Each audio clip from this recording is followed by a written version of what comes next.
Ézéchiel, chapitre 19.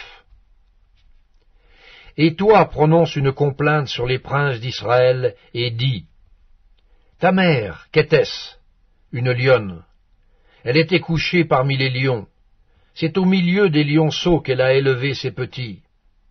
Elle éleva l'un de ses petits, qui devint un jeune lion, et qui apprit à déchirer sa proie.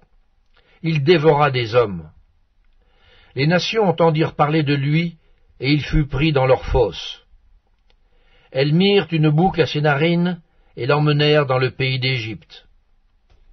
Quand la lionne vit qu'elle attendait en vain, qu'elle était trompée dans son espérance, elle prit un autre de ses petits, et en fit un jeune lion. Il marcha parmi les lions, il devint un jeune lion, et il apprit à déchirer sa proie. Il dévora des hommes, il força leurs palais, et détruisit leurs villes. Le pays, tout ce qui s'y trouvait, fut ravagé au bruit de ses rugissements. Contre lui se rangèrent les nations d'alentour, des provinces. Elles tendirent sur lui leurs raies, et il fut pris dans leurs fosses. Elles mirent une boucle à ses narines, le placèrent dans une cage, et l'emmenèrent auprès du roi de Babylone.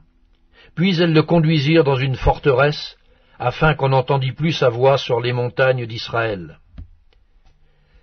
Ta mère était, comme toi, semblable à une vigne plantée près des eaux. Elle était féconde et chargée de branches à cause de l'abondance des eaux.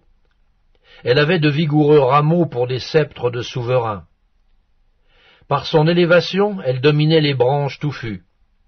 Elle attirait les regards par sa hauteur et par la multitude de ses rameaux. Mais elle a été arrachée avec fureur et jetée par terre. Le vent d'Orient a desséché son fruit. Ses rameaux vigoureux ont été rompus et desséchés. Le feu les a dévorés. Et maintenant, elle est plantée dans le désert, dans une terre sèche et aride. Le feu est sorti de ses branches et a dévoré son fruit. Elle n'a plus de rameaux vigoureux pour un sceptre de souverain. C'est là une complainte, et cela servira de complainte.